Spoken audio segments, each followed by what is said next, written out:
내가 평생 지켜온 손주가 나를 창피하다고 했습니다. 여러분, 자식한테 버림받은 적 있으세요? 저는 손주한테 그 말을 들었습니다.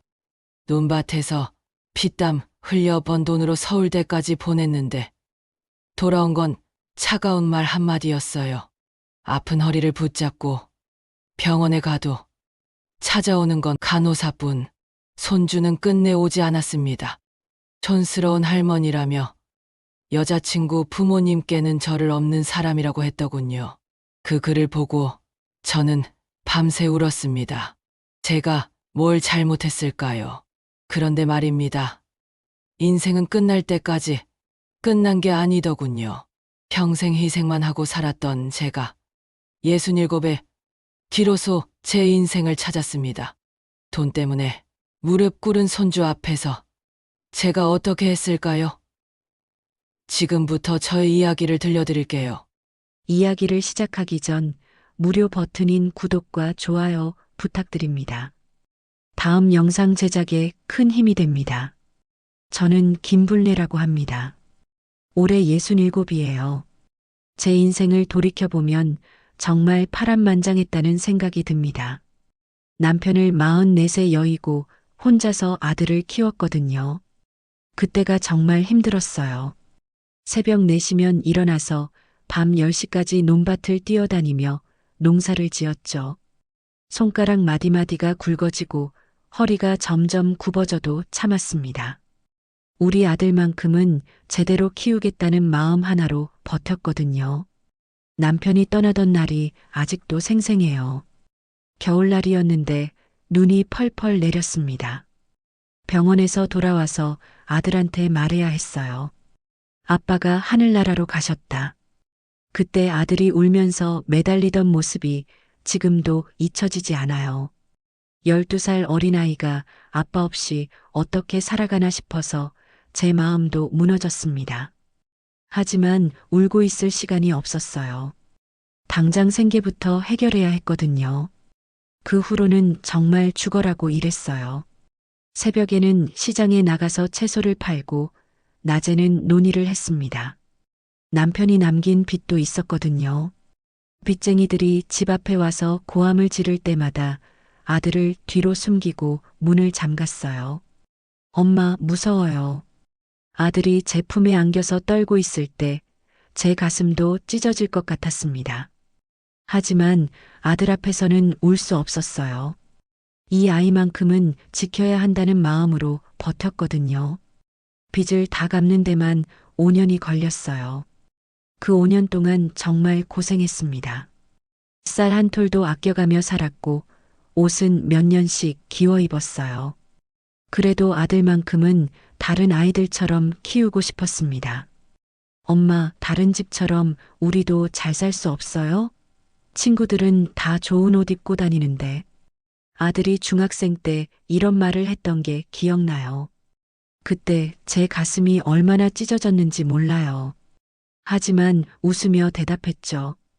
걱정 마라. 엄마가 열심히 해서 너 대학까지 보내줄게. 좋은 옷도 사주고. 그 약속을 지키기 위해 더 악착같이 일했습니다.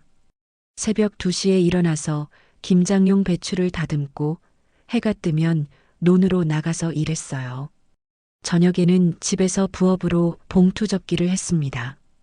하루에 3시간 자면 많이 잔 거였어요. 그렇게 아들을 서울대학교에 보냈습니다. 소 2마리를 팔고 논 일부까지 팔아서 등록금을 마련했어요. 아들이 대학 합격 소식을 들고 왔을 때 저는 정말 기뻤습니다. 온 동네 사람들한테 자랑하고 다녔거든요. 우리 아들이 서울대학교에 붙었어요. 그때만 해도 모든 고생이 보상받는 느낌이었어요. 아들이 방학 때 집에 오면 저는 정말 행복했죠. 도시 냄새가 나는 아들이 자랑스러웠거든요. 친구들한테 무슨 공부를 하는지, 어떤 꿈을 갖고 있는지 자랑하곤 했습니다. 하지만 아들은 대학 졸업 후 사업을 시작했어요. 제가 말려도 듣지 않더라고요. 엄마, 제가 크게 성공해서 고생한 거 다 보답해 드릴게요. 큰 집에서 편히 살게 해드릴게요. 그런 말을 하던 아들이었는데 사업은 계속 실패했습니다. 처음 사업이 실패했을 때도 돈을 빌려달라고 했고 두 번째 사업을 할 때도 마찬가지였어요. 저는 있는 돈 없는 돈 다 긁어 모아서 아들을 도왔습니다. 그러다 아들이 32살에 교통사고로 세상을 떠났어요. 새벽에 병원에서 온 전화를 받았을 때 제 세상이 무너지는 줄 알았습니다. 환자 보호자이신가요? 빨리 오세요. 급하게 병원으로 달려갔는데 아들은 이미 의식을 잃은 상태였어요. 의사 선생님이 말씀하시길 뇌출혈이 심해서 위험하다고 하셨습니다. 사흘 동안 병상 옆에서 기도했어요. 제발 우리 아들만은 살려주세요. 하지만 아들은 결국 눈을 뜨지 못했습니다. 장례를 치르는 동안 며느리는 계속 울기만 했어요. 그런데 장례를 마치고 나서 며느리가 말하는 거예요. 어머님, 죄송하지만 저는 지훈이를 데리고 친정에 가서 살겠어요. 여기서는 도저히 못 살겠어요. 그때 지훈이는 겨우 8살이었는데 며느리는 아이를 데리고 떠났습니다. 그런데 얼마 후에 소식이 들려온 거예요. 며느리가 아이를 친정에 맡기고 재혼을 했다는 거였습니다. 결국 지훈이만 혼자 남겨진 거죠. 친정 할머니가 키우기 힘들다며 저한테 보냈어요. 할머니, 엄마 아빠는 언제 와요? 지훈이가 울면서 물어볼 때마다 제 가슴이 무너졌어요. 이 어린아이한테 어떻게 설명해야 할지 몰랐습니다. 하지만 이 아이만큼은 제가 끝까지 지켜야 한다고 다짐했어요. 우리 지훈아, 할머니가 끝까지 지켜줄게. 걱정하지 마. 그날 밤 저는 지훈이가 잠든 모습을 바라보며 다시 한번 다짐했어요. 이 아이를 위해서라면 제 목숨도 아깝지 않다고 말이죠. 그때 제가 몰랐던 건 이 다짐이 훗날 얼마나 큰 아픔으로 돌아올지였습니다. 지훈이를 키우면서 정말 악착같이 살았어요. 새벽 4시면 일어나서 시장에 가서 장사를 하고 오후에는 논밭 일을 했습니다. 손톱 밑에는 항상 흙이 끼어 있었고 손가락은 갈라져서 반창고를 붙이고 다녔죠. 지훈이가 처음 제 집에 왔을 때는 정말 말을 안 했어요. 밥도 잘 안 먹고 밤에는 자다가 울음을 터뜨리곤 했습니다. 엄마 보고 싶어요. 아빠 보고 싶어요. 그럴 때마다 저는 지훈이를 품에 안고 등을 토닥였어요. 할머니가 있잖아. 할머니가 엄마 아빠 대신 해줄게. 그렇게 달래면 지훈이는 제 품에서 울다가 잠들곤 했습니다. 그런 날들이 몇 달 계속됐어요. 저도 같이 울고 싶었지만 이 아이 앞에서는 강한 모습을 보여야 한다고 생각했습니다. 지훈이가 초등학교에 입학할 때가 되자 걱정이 많았어요. 다른 아이들처럼 예쁜 옷을 사줄 돈이 없었거든요. 그래도 최대한 좋은 걸로 사주려고 몇 달 동안 돈을 모았습니다. 지훈이 입학식 날 저는 농사일을 마치고 급하게 달려갔어요.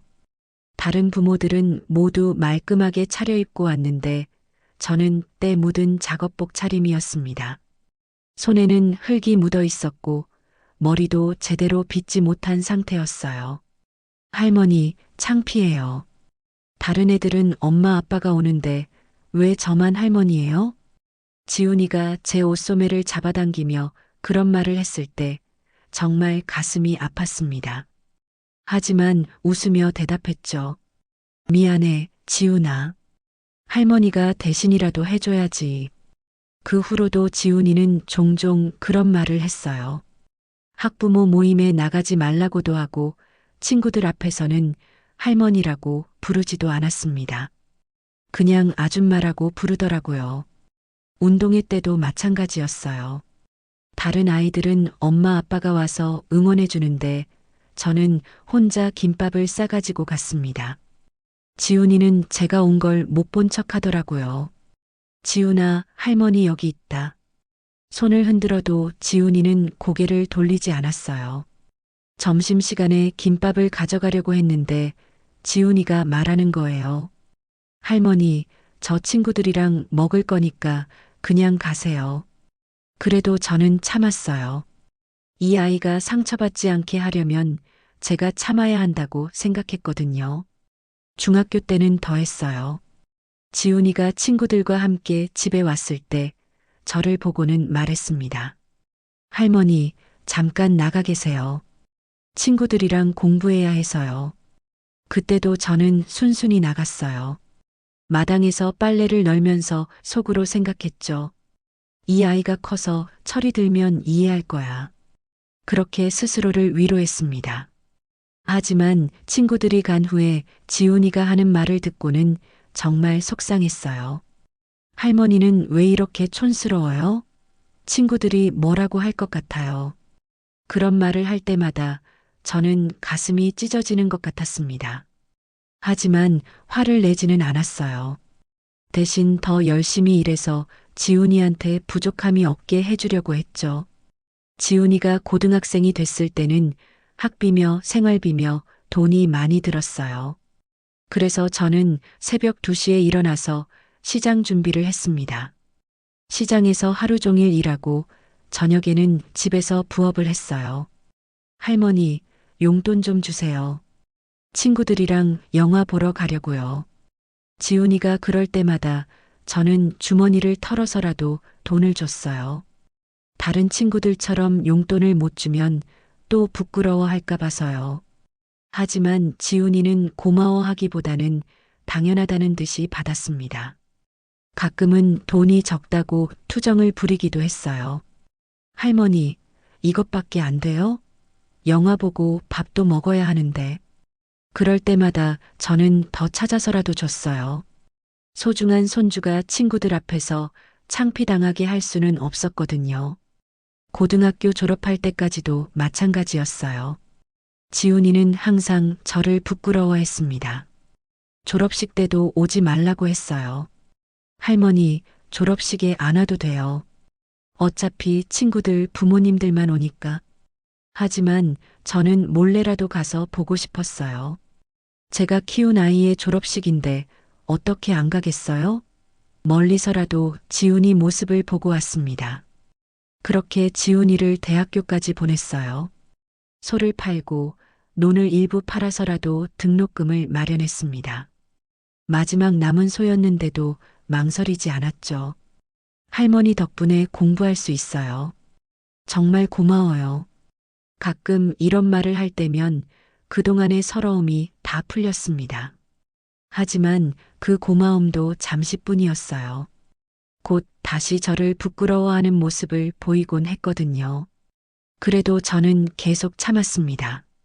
이 아이가 제 유일한 희망이었으니까요. 언젠가는 제 마음을 알아줄 거라고 그렇게 믿고 있었어요. 드디어 지훈이가 서울대학교에 합격했습니다. 그때 제가 얼마나 기뻤는지 몰라요. 온 동네에 자랑하고 다녔거든요. 우리 지훈이가 서울대학교에 붙었어요. 이웃들도 축하해줬어요. 동네에서 서울대학교 간 아이가 몇 명 안 되거든요. 저는 정말 자랑스러웠습니다. 입학 준비를 하는 동안 정말 바빴어요. 소 한 마리와 논 일부를 팔아서 등록금을 마련했고 서울에서 살 생활용품도 사야 했거든요. 돈이 많이 들었지만 아깝지 않았어요. 할머니, 정말 고마워요. 저 서울 가서 열심히 공부해서 나중에 할머니 편하게 해드릴게요. 기차역에서 지훈이가 그런 말을 했을 때 눈물이 핑 돌았어요. 드디어 이 아이가 제 마음을 알아주는구나 싶었습니다. 지훈아, 공부 열심히 하고 몸 건강히 지내라. 할머니는 걱정하지 마. 할머니, 나 성공하면 꼭 갚을게요. 약속할게요. 손가락까지 걸며 약속하던 지훈이의 모습이 아직도 선해요. 그때는 정말 믿었거든요. 이 아이가 성공해서 제 곁에 돌아올 거라고 말이에요. 지훈이가 서울로 떠난 후에는 집이 정말 조용했어요. 그동안 지훈이 때문에 바빴는데 갑자기 혼자가 되니까 외로웠습니다. 하지만 이 아이가 좋은 환경에서 공부할 수 있다는 생각에 기뻤어요. 처음 몇 달은 연락이 자주 왔어요. 일주일에 한 번씩은 전화를 했고 서울 생활이 어떤지 이야기해 줬습니다. 할머니, 서울은 정말 크네요. 지하철도 복잡하고 사람들도 많고. 그래, 지훈아. 적응하기 힘들지? 괜찮아요. 룸메이트도 좋은 사람이고 교수님들도 친절하세요. 그런 이야기를 들을 때마다 저는 안심했어요. 우리 지훈이가 서울에서 잘 지내고 있구나 싶어서요. 하지만 생활비가 많이 들었나 봐요. 한 달에 한 번씩은 돈이 부족하다고 연락이 왔습니다. 할머니, 책값이랑 생활비가 부족해요. 송금 좀 부탁드려도 될까요? 그럴 때마다 저는 시장에서 번 돈을 보내줬어요. 제가 쓸 돈이 부족해도 지훈이한테는 부족함이 없게 해주고 싶었거든요. 고마워요, 할머니. 덕분에 공부에 집중할 수 있어요. 지훈이가 고마워할 때면 보람을 느꼈어요. 내가 고생한 보람이 있다는 생각이 들었거든요. 하지만 시간이 지날수록 연락이 뜸해졌습니다. 한 달에 한 번, 두 달에 한 번씩으로 줄어들었죠. 저는 바쁘니까 그럴 거라고 생각했어요. 서울에서 공부하느라 힘들 거라고 말이에요. 첫 번째 명절 때 지훈이가 내려오지 않았을 때도 이해했습니다.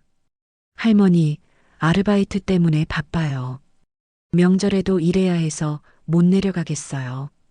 그래, 지훈아. 돈 버는 것도 중요하다. 할머니는 괜찮으니까 걱정하지 마. 두 번째 명절 때도 마찬가지였어요. 할머니, 시험 준비 때문에 정말 바빠요. 이번에도 못 내려갈 것 같아요. 알겠다, 지훈아. 공부가 우선이지. 하지만 속으로는 아쉬웠어요. 명절에 손주와 함께 지내고 싶었거든요. 다른 집들은 다 가족들이 모여서 즐겁게 지내는데 저는 혼자였으니까요. 할머니, 죄송해요. 다음 명절에는 꼭 내려갈게요. 그런 말만 계속 반복됐어요. 하지만 저는 계속 기다렸습니다. 언젠가는 올 거라고, 언젠가는 제 곁으로 돌아올 거라고 믿었거든요. 3학년이 되고 나서는 연락이 거의 끊어졌어요. 제가 전화를 걸어도 잘 받지 않았습니다. 가끔 받으면 항상 바쁘다는 말만 했죠. 할머니, 취업 준비 때문에 정말 바빠요. 나중에 다시 연락드릴게요. 그래, 지훈아. 취업이 중요하지. 할머니는 기다릴게. 그 나중이라는 게 언제인지 알 수 없었어요. 한 달이 지나도 두 달이 지나도 연락이 없었습니다. 가끔은 밤에 혼자 앉아서 지훈이 생각을 했어요. 이 아이가 어떻게 지내고 있는지, 건강은 괜찮은지, 밥은 제대로 먹고 있는지 궁금했거든요. 우리 지훈이는 잘 지내고 있겠지? 스스로에게 그렇게 말하면서도 마음 한편으로는 불안했어요. 왜 연락을 안 하는지, 정말 바빠서 그런 건지 의심스러웠거든요. 하지만 저는 계속 기다렸습니다. 제가 키운 아이니까 언젠가는 돌아올 거라고 믿었거든요. 그때까지 저는 계속 농사를 지으며 지훈이를 기다렸어요. 그 일이 일어난 건 지훈이가 대학교 4학년 때였어요. 평소처럼 시장에서 일을 마치고 집에 왔는데 동네 이웃 박씨 아주머니가 찾아왔습니다. 얼굴이 심상치 않더라고요.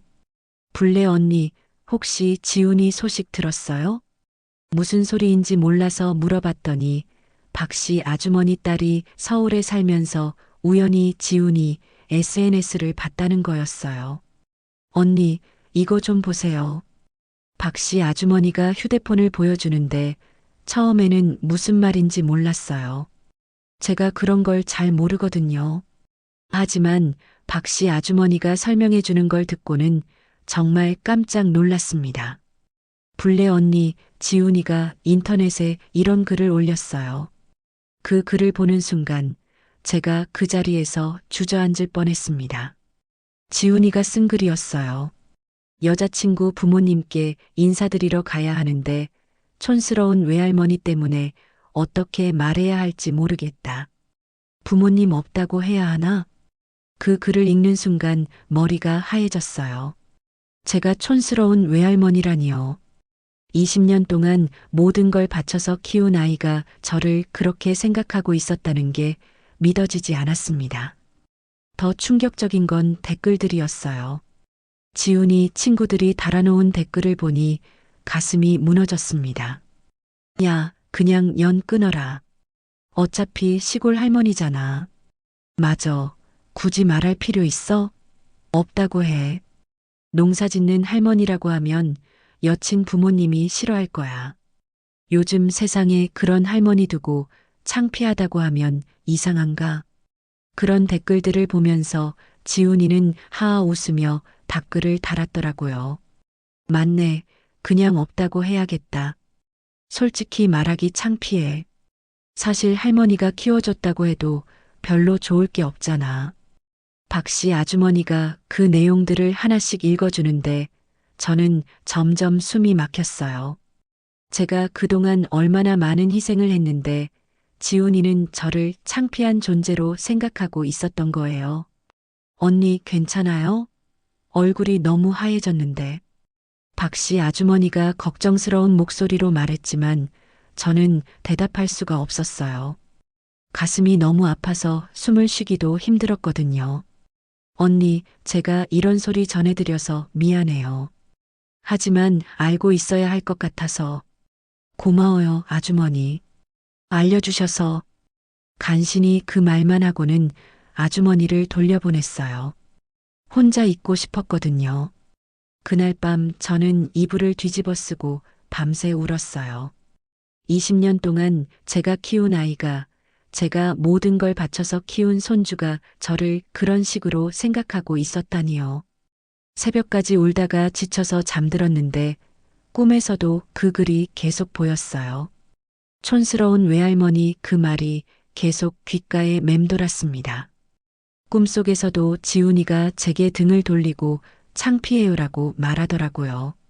다음날 아침 거울을 보니 정말 촌스러워 보였어요. 주름진 얼굴, 거친 손, 낡은 옷차림. 그동안 제가 지훈이에게 창피한 존재였구나 하는 생각이 들었습니다. 왜 진작 깨닫지 못했을까요? 점심때쯤 되어서 지훈이한테 전화를 걸어볼까 생각했어요. 그래도 직접 얘기를 들어봐야 하지 않을까 싶어서요. 하지만 전화를 거는 손이 떨렸습니다. 뭐라고 말해야 할지 모르겠더라고요. 결국 전화를 걸지 못했어요.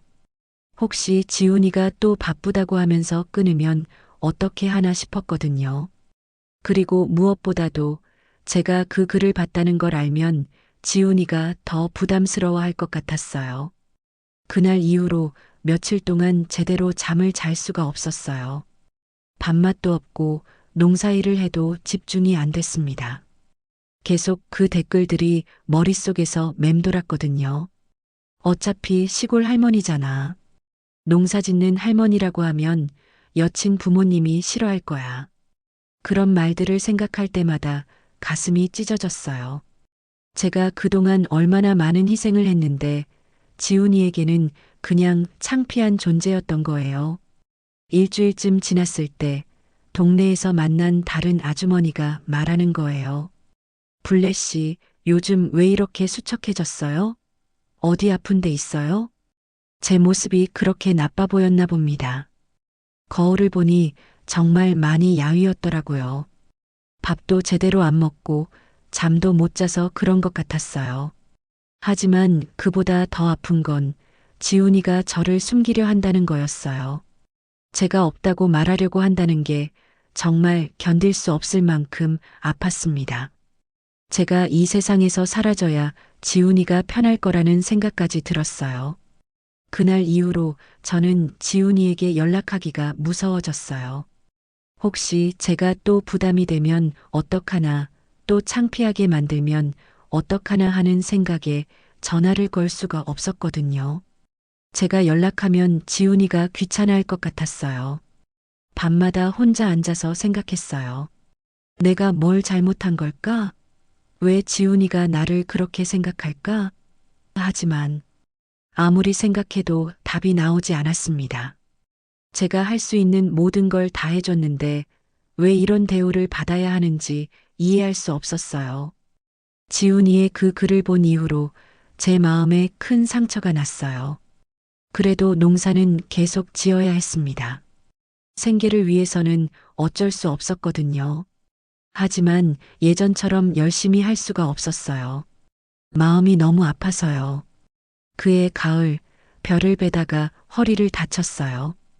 평소보다 힘이 없어서 그런지 삐끗했는데 워낙 아파서 병원에 갔더니 허리 디스크라고 하더라고요. 의사 선생님이 말씀하시길 할머니 나이도 있으시고 오랫동안 무리하셔서 그래요. 이제 무거운 일은 하시면 안 됩니다. 더 심해지면 걸을 수도 없어요. 그 말을 듣는 순간 눈앞이 캄캄해졌어요. 농사 말고는 할 줄 아는 게 없는데 이제 어떻게 살아가라는 건지 막막했습니다. 치료비도 만만치 않았어요. 병원에서 나오면서 생각했어요. 지훈이라도 있으면 좋을 텐데. 하지만 곧 그 생각을 지웠습니다. 지훈이는 저를 창피해 하는데 병든 할머니 소식을 듣고 싶어 할 리 없으니까요. 그래도 혹시나 해서 지훈이에게 전화를 걸었어요. 오랜만에 목소리라도 듣고 싶었거든요. 전화벨이 몇 번 울리고 나서 지훈이가 받았습니다. 여보세요? 지훈아, 할머니야. 아, 할머니. 안녕하세요. 목소리가 예전 같지 않았어요. 뭔가 차갑고 형식적이었습니다.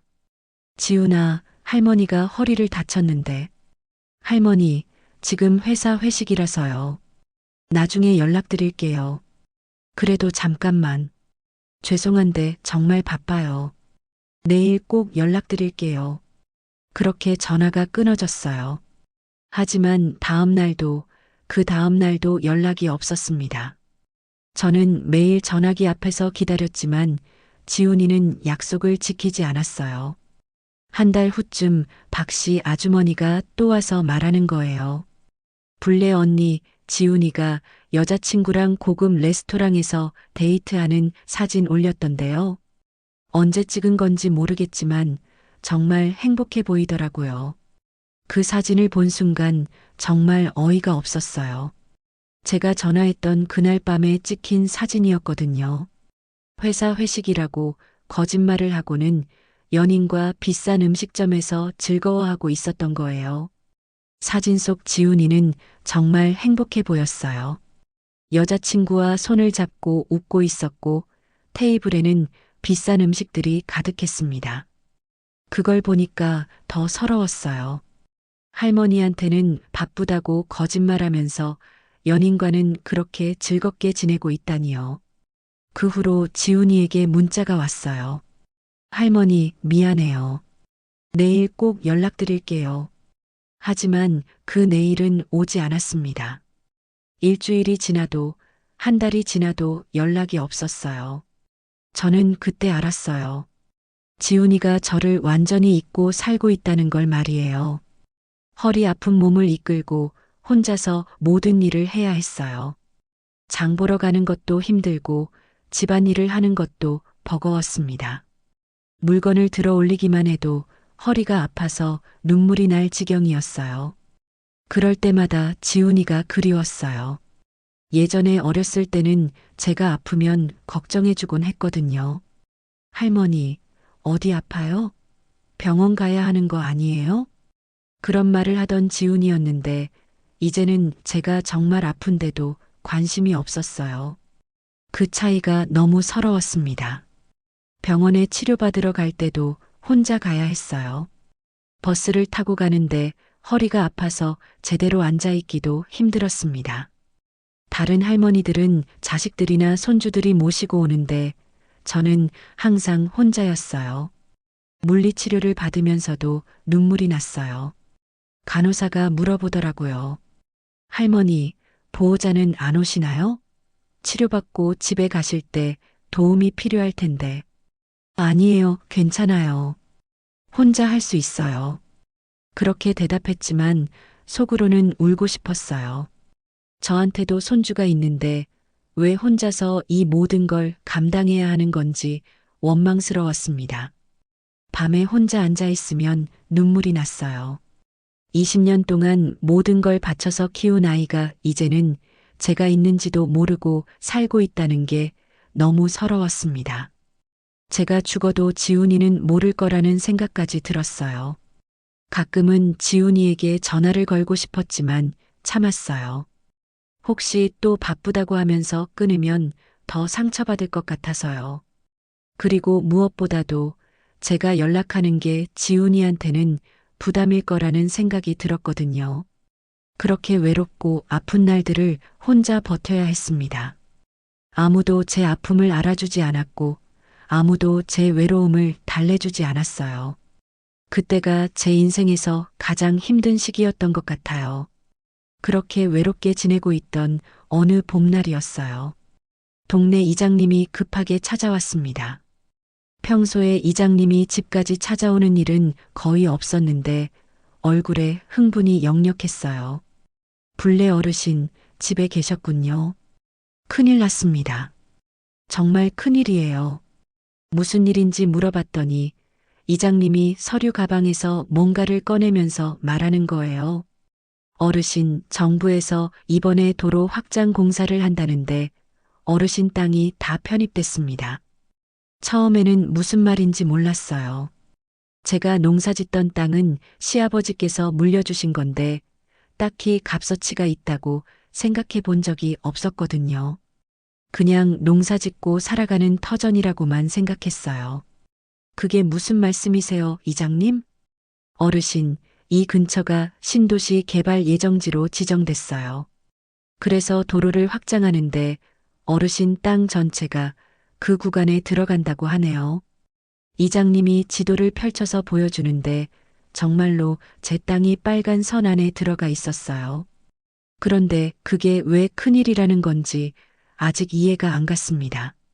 그런데 어르신, 이게 문제가 아니에요. 보상금이 얼마인지 아세요? 이장님이 보여준 서류를 보고는 정말 깜짝 놀랐어요. 제가 농사짓던 땅 전체가 도로에 편입되면서 받게 될 보상금이 무려 5억 원이었거든요. 이장님, 이게 정말 맞는 거예요? 제 땅이 이렇게 비싸다고요? 눈을 비비고 다시 봐도 똑같았어요. 5억 원이라는 숫자가 선명하게 적혀 있었습니다. 어르신, 요즘 개발 바람이 불어서 땅값이 엄청 오른 거예요. 특히 이 근처는 신도시 개발 예정지라 더욱 비싸졌고요. 지하철역도 들어온다고 하니까 앞으로 더 오를 거예요. 그 말을 듣는 순간 정말 어지러웠어요. 평생 가난하게 살았던 제가 갑자기 부자가 된다는 게 믿어지지 않았거든요. 꿈이 아닌가 싶어서 뺨을 꼬집어 봤을 정도예요. 그런데 어르신, 이 일을 혹시 지훈이한테 말씀하셨어요? 이장님이 그렇게 물어봤을 때 저는 고개를 저었어요. 지훈이와는 연락이 끊어진 지 오래였거든요. 아직 아무한테도 말 안 했어요. 방금 들은 소식인데요. 그럼 좋습니다. 이런 일은 조심해야 해요. 돈 냄새 맡으면 평소에 안 보던 사람들도 갑자기 나타나거든요. 이장님의 말이 예언처럼 들렸어요. 과연 지훈이는 어떻게 반응할까 그런 생각이 들었습니다. 어르신, 보상금은 한 달 후에 나온다고 하네요. 그때까지는 절대 아무한테도 말씀하지 마세요. 특히 가족들한테는 더욱 조심하셔야 해요. 이장님이 그런 말을 하는 게 이상했어요. 가족이라면 당연히 알려야 하는 거 아닌가 싶었거든요. 하지만 이장님 표정이 심각해서 더 물어보지는 못했어요. 그날 밤 잠을 이룰 수가 없었어요. 갑자기 부자가 된다는 기쁨보다는 걱정이 더 컸습니다. 과연 지훈이가 이 소식을 들으면 어떻게 할까 그런 생각만 계속 들었거든요. 혹시 지훈이가 돈 때문에 저한테 잘해주는 척하면 어떡하나 싶었어요. 그동안 저를 창피해하고 연락도 안 하던 아이가 갑자기 할머니 생각이 났다며 찾아오면 얼마나 서러울까요? 며칠 동안 혼자서 고민했어요. 이 소식을 지훈이한테 말해야 하나 말지 말아야 하나. 하지만 결국 숨길 수는 없을 거라는 생각이 들었어요. 동네가 워낙 좁아서 소문이 금세 퍼질 테니까요. 일주일 후 제 예상이 맞았어요. 동네 여기저기서 제 이야기가 나오기 시작했거든요. 블래시가 대박 났다더라. 5억이나 받는다며? 평생 고생하더니 마침내 복 받는구나. 그런 소문들을 들으면서 불안했어요. 이 소식이 지훈이 귀에도 들어갈 텐데 과연 어떻게 반응할까 싶어서요. 소식이 퍼지는 건 정말 빠르더라고요. 보상금 이야기가 동네에 소문나고 나서 사흘 만에 지훈이가 전화를 걸어왔습니다. 몇 달 만에 처음 받는 지훈이 전화였어요. 할머니, 안녕하세요. 그동안 연락 못 드려서 죄송해요. 오랜만에 듣는 지훈이 목소리였어요. 하지만 예전처럼 반갑지가 않았습니다. 왜 하필 이때 연락하는지 알 것 같았거든요. 지훈아, 잘 지냈니? 네, 할머니. 그동안 정말 바빠서 연락을 못 드렸어요. 회사 일이 너무 힘들었거든요. 회사 일이 바빠서 연락을 못 했다고 하지만 저는 그 말을 믿을 수가 없었어요.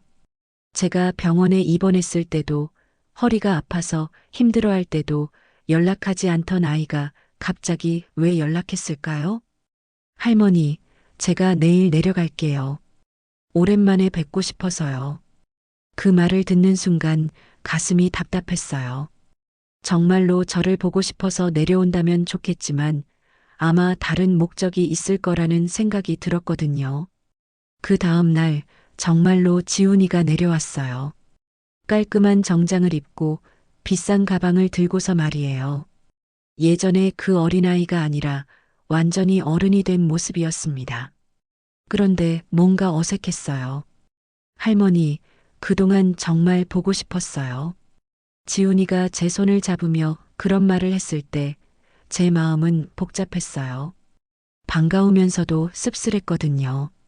정말 보고 싶었다면 왜 그동안 연락을 안 했을까요? 그래, 지훈아. 많이 컸구나. 서울 생활은 어떠니? 좋아요, 할머니. 회사도 잘 다니고 있고요. 지훈이는 서울에서의 생활에 대해 이야기했어요. 하지만 제가 아팠던 일이나 외로웠던 일에 대해서는 물어보지 않더라고요.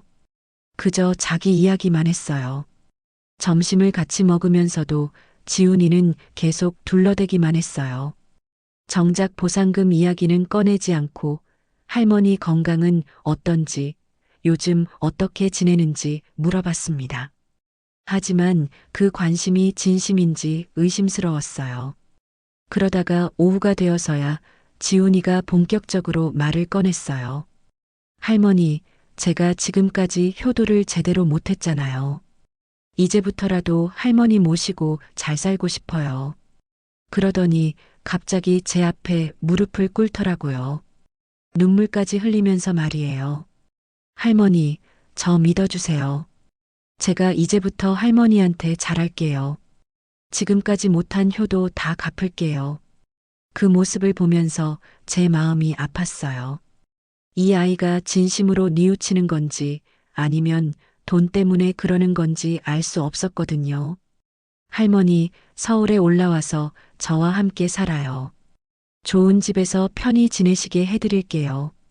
지훈아, 일어나거라. 무릎 꿇을 일 아니다. 하지만 지훈이는 계속 무릎을 꿇고 있었어요. 그러면서 말하는 거예요. 할머니, 저 정말 반성했어요. 앞으로 할머니만 보고 살겠어요. 서울에서 내려와서 할머니 모시고 살고 싶어요. 그 말을 듣는 순간 제 마음속에 뭔가가 확 터지는 느낌이었어요. 분노였을까요? 아니면 실망이었을까요? 그동안 연락 한 번 안 하던 아이가 갑자기 이런 말을 하니까 더 화가 났어요. 지훈아, 너는 지금까지 뭐 했니? 할머니가 아파서 병원 다닐 때는 어디 있었고, 외로워서 전화했을 때는 왜 바쁘다고 했니? 제 목소리가 떨렸어요. 그동안 참았던 감정들이 한꺼번에 터져 나오는 것 같았습니다. 할머니, 정말 죄송해요. 제가 너무 바빠서. 바빴다고? 여자친구랑 고급 레스토랑에서 데이트할 시간은 있으면서 지훈이의 얼굴이 굳어졌어요. 제가 그 사실을 알고 있다는 걸 깨달은 것 같았습니다. 할머니, 그게 아니라. 지훈아, 솔직히 말해라. 지금 와서 갑자기 효도하겠다는 게 정말 진심이니?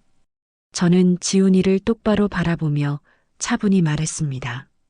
지훈아, 너한테 기대한 적 없다. 다만 내가 끝까지 키운 건 내가 사람답게 살길 바란 거다. 지훈이의 얼굴이 더욱 굳어졌어요.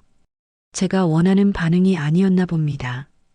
할머니, 제가 정말 잘못했어요. 다시 한 번만 기회를 주세요. 하지만 저는 이미 마음을 정했어요.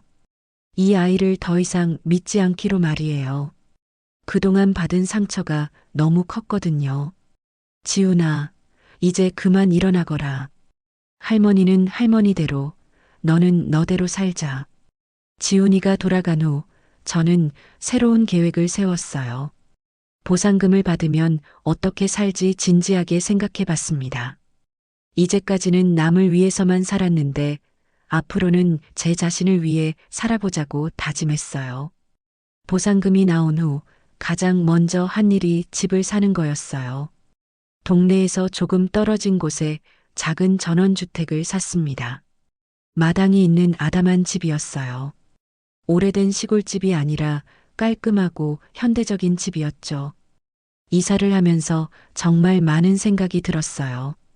평생 남을 위해서만 살았는데 이제부터는 제 자신을 위해 살아보자고 다짐했습니다. 늦었지만 제 인생을 찾아가 보자는 생각이었어요. 새 집에 정착한 후 가장 먼저 한 일이 노인대학에 등록하는 거였어요. 시내에 있는 노인복지관에서 운영하는 프로그램이었는데 그곳에서 저와 비슷한 처지의 어르신들을 많이 만났습니다. 블레 씨, 저도 아들 때문에 상처 많이 받았어요. 서울에서 잘 산다고 하더니 명절에도 안 내려와요. 김할머니라는 분이 그런 말씀을 하시더라고요. 저만 그런 게 아니구나 싶어서 조금은 위로가 됐어요. 요즘 젊은 것들은 다 그래요. 키워주면 뭐해, 다 자기 좋을 때만 찾잖아. 박할머니도 한숨을 쉬며 말씀하시더라고요. 다들 비슷한 경험이 있나 봤어요. 블레 씨, 우리 나이에 뭘 새로 배우나 했는데 정말 재밌네요. 컴퓨터 배우기, 요리 배우기, 서예 배우기. 그동안 해보지 못했던 일들을 하나씩 배워가면서 제 마음도 점점 밝아졌어요. 특히 컴퓨터를 배우면서 세상이 얼마나 넓은지 알게 됐습니다. 선생님, 이걸로 뭐든지 찾아볼 수 있다고요? 네, 할머니. 인터넷으로 뉴스도 보고 음악도 들을 수 있어요. 젊은 선생님이 친절하게 가르쳐 주셔서 점점 재밌어졌어요. 그동안 지훈이만 바라보고 살았는데 이렇게 새로운 것들을 배우니까 마음이 한결 가벼워졌습니다. 특히 봉사활동이 좋았습니다. 독거노인들 도시락 배달을 했는데 저보다 더 외로운 분들을 보면서 제가 얼마나 행복한지 깨달았거든요. 블레 언니 덕분에 맛있게 먹었어요. 고마워요. 90이 넘은 할머니가 그런 말씀을 하실 때마다 가슴이 따뜻해졌어요. 누군가에게 도움이 되는 일을 한다는 게 이렇게 뿌듯한 줄 몰랐습니다. 언니, 오늘도 와주셔서 고마워요. 언니 덕분에 외롭지 않아요. 혼자 사시는 할머니가 그렇게 말씀하시면 제 마음도 따뜻해졌어요. 제가 누군가에게 필요한 사람이라는 걸 느낄 수 있었거든요. 봉사활동을 하면서 많은 분들을 만났어요. 다들 각자의 사연이 있었지만 서로 도우며 살아가고 있었습니다. 그런 모습을 보면서 저도 많이 배웠어요. 블레 씨, 자식들한테 기대하지 말아요. 우리는 우리끼리 잘 살면 돼요. 이장님의 아내분이 그런 말씀을 하시더라고요. 정말 맞는 말이라는 생각이 들었어요.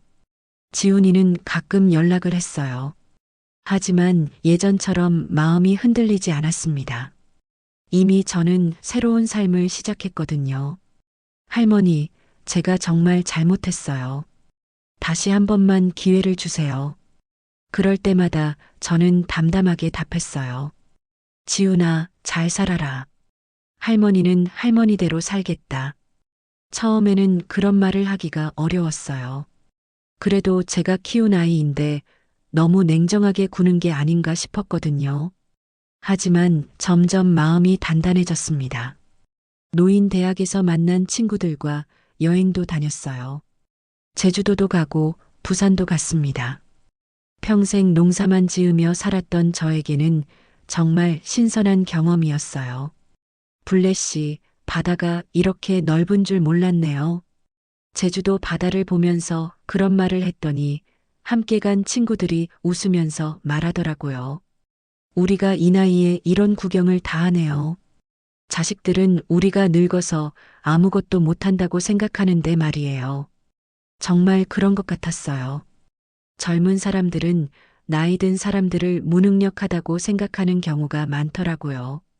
하지만 우리도 충분히 새로운 것들을 배우고 즐길 수 있었어요. 요리 수업도 들었어요. 그동안은 간단한 반찬만 만들어 먹었는데 제대로 된 요리를 배우니까 정말 재밌었습니다.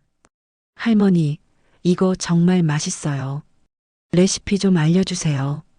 젊은 선생님이 제가 만든 음식을 먹어보고 그런 말을 하시더라고요. 그때 정말 뿌듯했어요. 누군가가 제 요리를 인정해주다니 기분이 너무 좋았습니다. 서예 수업에서는 제 이름을 예쁘게 쓰는 법을 배웠어요. 평생 깨끗하지 못한 글씨를 써왔는데 이제야 제대로 된 글씨를 쓸 수 있게 됐습니다. 김불례, 정말 예쁜 이름이네요. 선생님이 그런 말씀을 하시니까 제 이름이 새롭게 느껴졌어요. 그동안은 그냥 평범한 시골 할머니 이름이라고만 생각했는데 이렇게 예쁘게 쓰니까 특별해 보이더라고요. 집에서도 새로운 취미를 만들었어요. 작은 텃밭을 가꾸기 시작했는데 예전처럼 생계를 위한 농사가 아니라 취미로 하는 거였어요. 상추며 깻잎이며 간단한 채소들을 키우면서 정말 즐거웠어요. 매일 아침 나가서 물을 주고 새싹이 나는 걸 보면서 기쁨을 느꼈습니다. 어머, 블레신의 채소 정말 잘 자랐네요. 이웃들이 그런 말을 해주면 뿌듯했어요. 예전에는 생계를 위해 억지로 했던 농사가 이렇게 즐거울 수 있다니 신기했습니다. 어느 날 지훈이가 다시 찾아왔어요. 이번에도 무릎을 꿇으려고 했는데 저는 막았습니다. 무릎 꿇지 마라. 그런 거 하지 마. 지훈이는 당황한 표정이었어요. 예전에 제가 아니라는 걸 깨달은 것 같았습니다. 할머니, 제가. 지훈아, 너는 너대로 살고 나는 나대로 살자. 이제 내 나이에 남 눈치 보며 살기 싫다. 그 말을 들은 지훈이가 놀란 표정을 지었어요. 예전 같으면 제가 그런 말을 할 리 없었거든요. 하지만 이제는 달랐어요. 저도 제 인생이 있다는 걸 깨달았거든요. 할머니, 그렇게 말씀하시면 안 돼요. 저는 할머니가 필요해요. 지훈아, 내가 나를 필요로 했을 때는 언제였니? 내가 아파서 병원에 있을 때였니? 아니면 외로워서 전화했을 때였니? 지훈이는 대답하지 못했어요. 할 말이 없었나 봅니다. 이제는 나도 내 인생을 살고 싶다. 너한테 미안하다고 생각하지도 않고 고마워하라고 바라지도 않는다. 그 말을 마지막으로 지훈이는 돌아갔어요. 그리고 저는 창밖을 바라보며 생각했습니다. 이제야 내 삶을 산다. 40년 넘게 남을 위해 살았던 제가 이제야 진짜 제 인생을 시작하는 거라고 말이에요. 늦었지만 후회하지 않았습니다. 앞으로 남은 시간이라도 행복하게 살겠다고 다짐했거든요. 몇 달 후 지훈이에게서 편지가 왔어요. 긴 편지였는데 진심으로 사과하는 내용이었습니다. 하지만 저는 그 편지를 읽고도 마음이 흔들리지 않았어요. 이미 저는 새로운 삶에 적응해 있었거든요. 노인 대학 친구들과 함께 웃고 봉사활동하며 보람을 느끼고 새로운 취미를 즐기는 생활이 너무 좋았어요. 누구 눈치 보지 않고 제가 하고 싶은 일을 하면서 사는 게 이렇게 행복할 줄 몰랐습니다. 어느 날 저녁 마당에 앉아서 노을을 보면서 생각했어요. 평생 남을 위해 희생하며 살았지만 그 희생이 꼭 보답받아야 하는 건 아니라는 걸 깨달았습니다. 중요한 건 제가 당당하게 살았다는 거고, 이제는 제 자신을 위해서도 살 권리가 있다는 거였어요. 지훈이가 또다시 찾아와서 용서를 구할 수도 있을 거예요. 하지만 저는 이제 흔들리지 않을 자신이 있습니다. 사랑은 일방적인 희생이 아니라 서로 존중하는 거라는 걸 이제야 알게 됐거든요. 그날 밤 일기장에 이런 글을 썼어요. 김블레의 새로운 시작. 67세에 찾은 진짜 내 인생. 그리고 창밖을 바라보며 웃었습니다. 내일은 또 어떤 새로운 하루가 기다리고 있을까? 그런 기대감으로 가득했거든요. 이제야 진정한 제 인생이 시작된 것 같았어요.